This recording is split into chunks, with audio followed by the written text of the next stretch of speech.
Picture a mortgage application from a standardized lender's point of view. The house on it may have no connection to the electrical grid and no plans to get one. There may be no insurance policy on it because the family relies on their church instead. The person across the desk may have no photo ID and almost no paper credit history at all because they have spent their entire life paying for everything in cash. None of that necessarily makes them a bad borrower. But to a system built around standardized documents, each of those features triggers an exception and then another, and many lenders simply are not set up to handle the extra work. So the application quietly lands in the too hard pile. And yet there is a bank, a real one, insured by the federal government, that looks at that exact person and says, yes. It writes the mortgage, it opens the account. And here is what should be impossible. It almost never loses the money. Its troubled loans run close to zero, remarkably low for a bank of any size.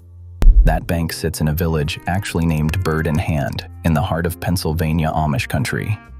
It was the first newly chartered, federally insured bank to open anywhere in the United States since 2010, and a group of Amish families helped build it, fund it, and run it. In a little over a decade, it has grown from $17 million in capital to roughly $2 billion in assets. So how do you build a thriving modern bank for people who reject almost everything modern banking is built on? How do you lend to someone with no electricity, no insurance, and no credit score, and end up with fewer bad loans than the giants on Wall Street? The answer flips almost everything you have been taught about risk on its head, and it starts with a simple question. Why does an Amish farmer, one of the most reliable people you could ever lend $1 to, look to a standardized lender like such a risky bet? Start with everything a big bank's computer sees when an old-order Amish family walks in. The house has no grid electricity because most Amish churches do not permit a connection to the public power lines. A standard mortgage assumes a wired, code-inspected house, so right away the loan does not fit the template. Next, there is often no homeowner's insurance because many old-order Amish avoid commercial insurance and lean on their church instead.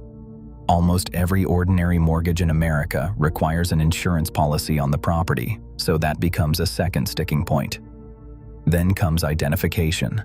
Many Amish do not drive, so they have no driver's license and often no photo ID of any kind.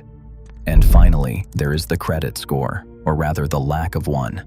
In a community that pays cash, avoids credit cards, and borrows rarely and quietly, a young family may have almost no credit history for a computer to score at all. Put those together, and you get what the industry calls a non-conforming loan. A loan that does not meet the standardized rules the big mortgage buyers require.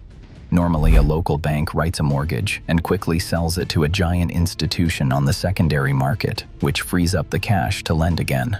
But the big buyers on that secondary market will not take a mortgage on an uninsured, off-grid house, so a lender that wants to make the loan has to keep it and service it entirely on its own.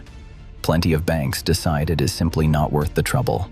On paper, and only on paper, these borrowers can look like high risk. And it is not only mortgages. The same wall goes up for a young Amish couple who want to open a simple checking account, for a farmer who needs a short-term loan to buy a neighbor's field, for a small workshop owner looking for a line of credit to buy lumber. At every turn, the modern financial system asks for the one thing this community does not generate: a long, documented, digital paper trail. A people who have quietly paid their own way for 300 years keep running into a system that cannot see them at all. And yet, ask any banker who actually works with them, and they will tell you the paper is lying. These are some of the most reliable borrowers you could find anywhere. They pay on time. They rarely default. They live within their means, avoid debt, and treat a promise to repay as a matter of faith and family honor. So there is a genuine puzzle sitting here. The people the system is built to reject turn out in reality to be some of the strongest credit risks a bank could ever have. Somebody just had to build a bank that could see it. For a long time, the Amish of Lancaster County did have local banks that understood them. Small, hometown institutions run by people who knew the families and the farms by name. The trouble was what kept happening to those banks. One after another, they got swallowed. A beloved local lender in the town of Intercourse, for instance, was bought by a bigger regional bank, which was later folded into an even bigger one until the friendly local branch was just one more dot on a national chain's map. And when that happens, the thing the Amish valued most tends to disappear. The loan officer who knew your grandfather gets replaced by a call center and a credit scoring algorithm in another state, and suddenly a community that runs on personal relationships is talking to a machine. So in the early 2010s, a group of local businessmen, some Amish and some not, decided to do something about it. Instead of waiting for another local bank to be bought, they would charter a brand new one, built from the ground up to serve the plain community and, crucially, to stay local.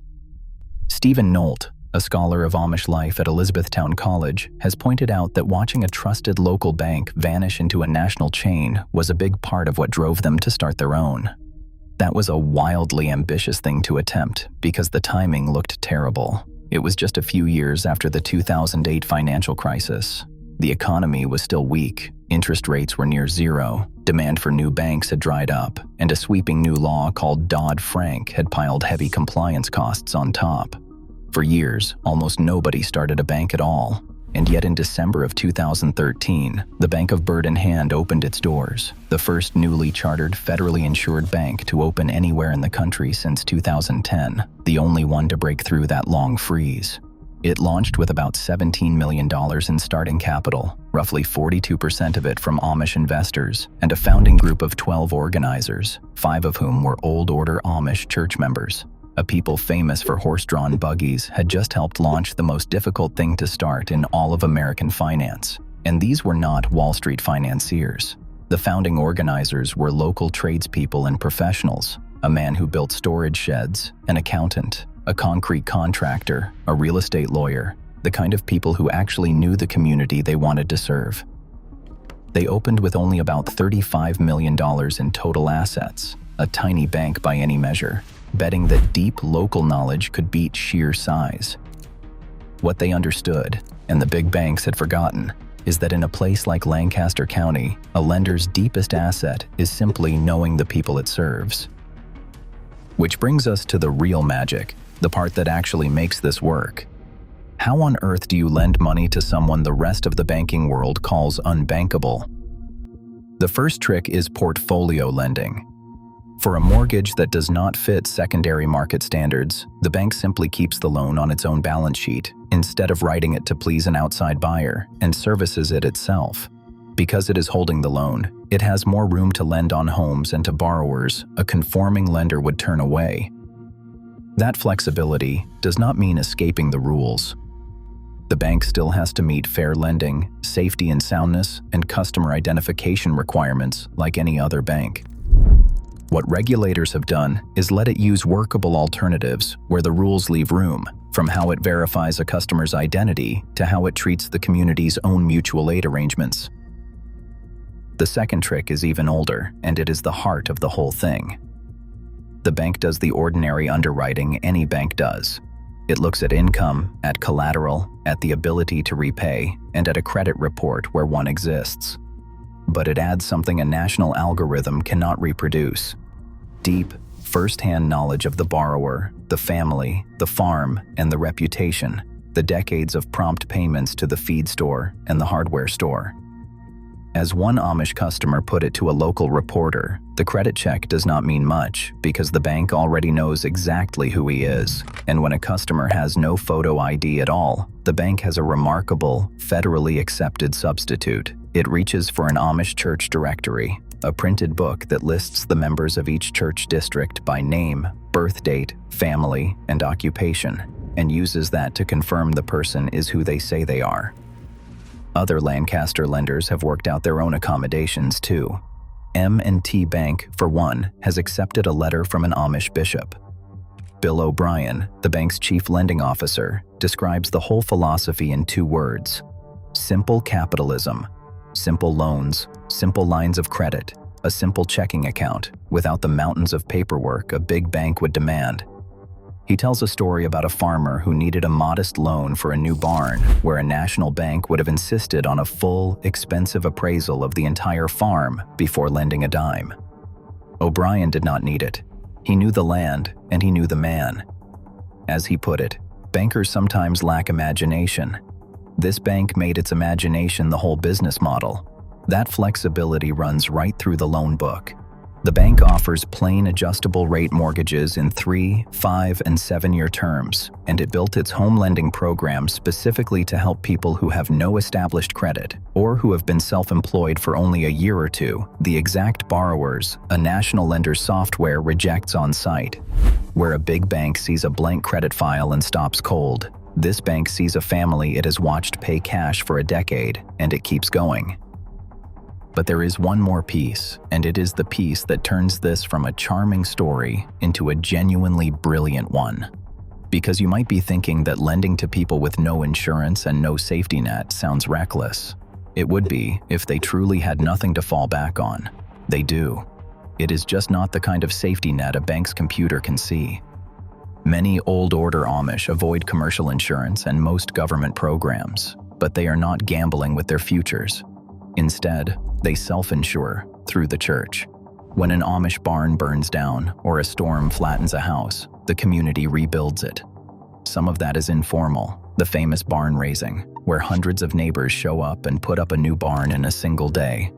And some of it is remarkably organized.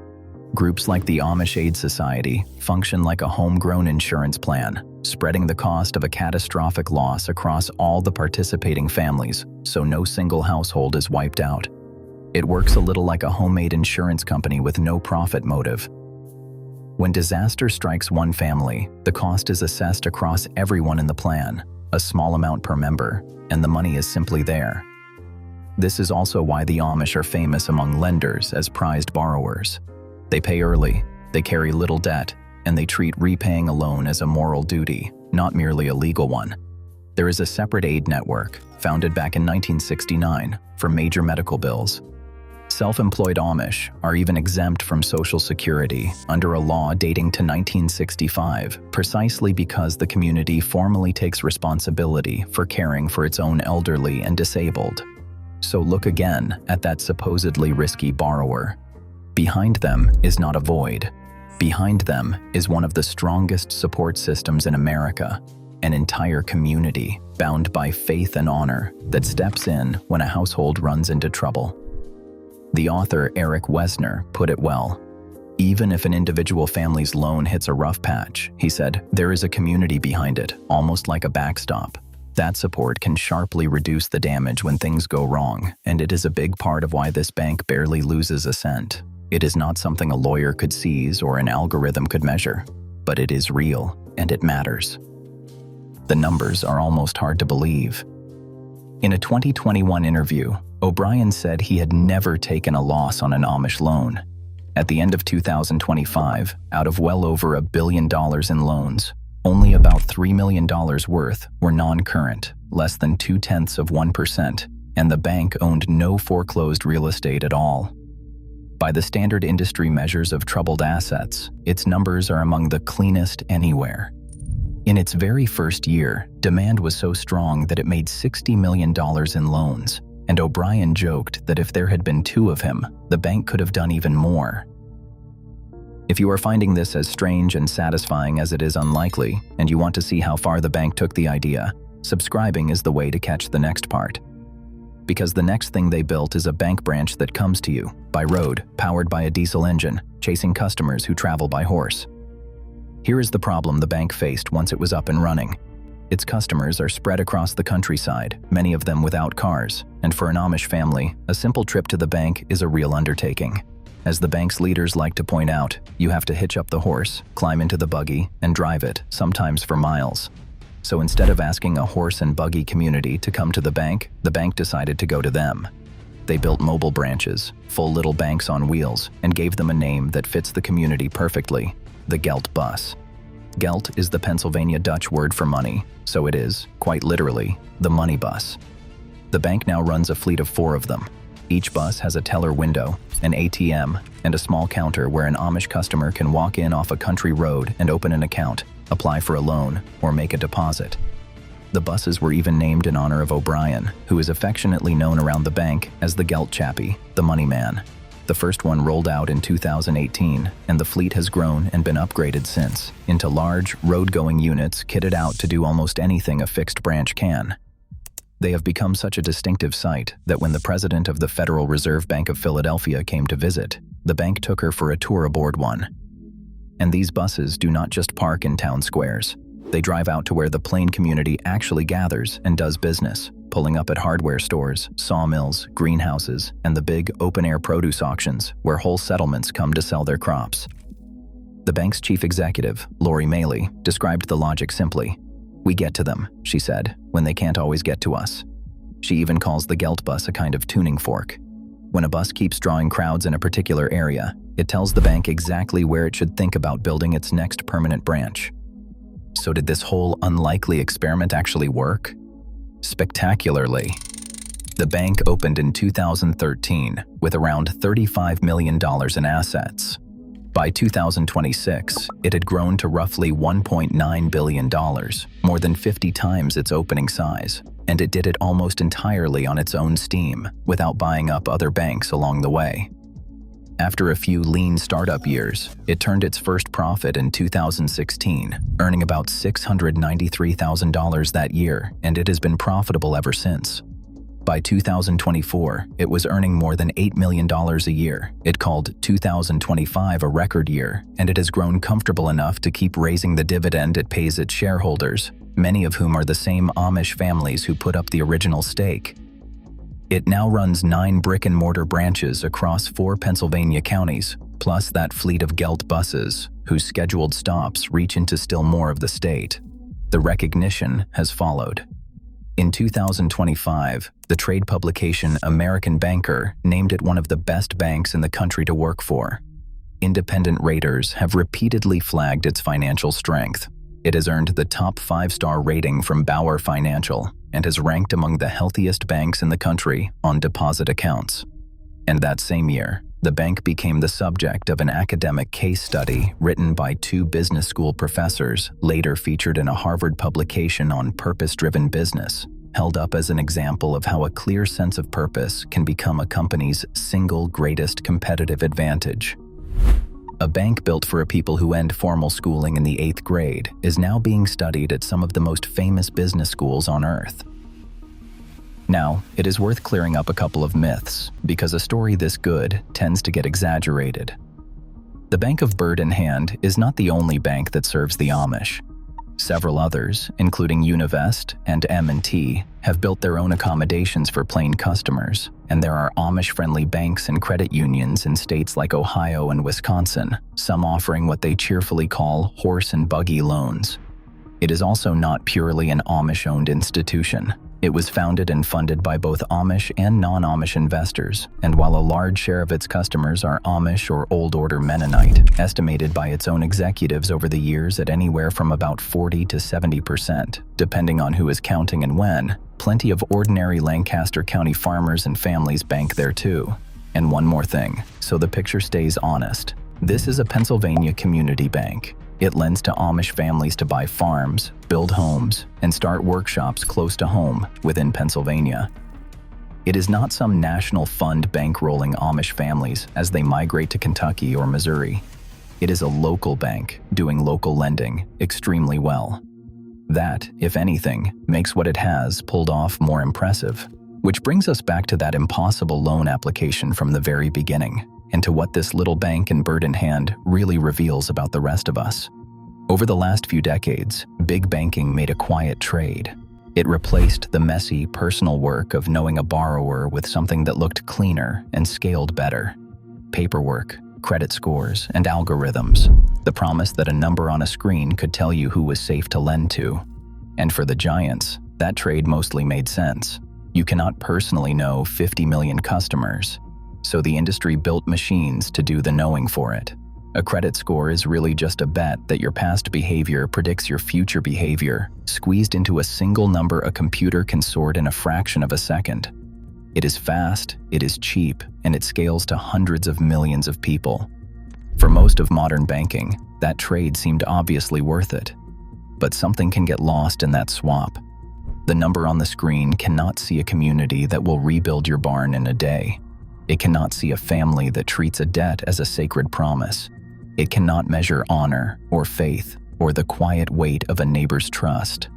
The Bank of Bird in Hand is a thoroughly modern bank. It runs credit reports, files the paperwork, orders the appraisals, and answers to the same regulators as everyone else.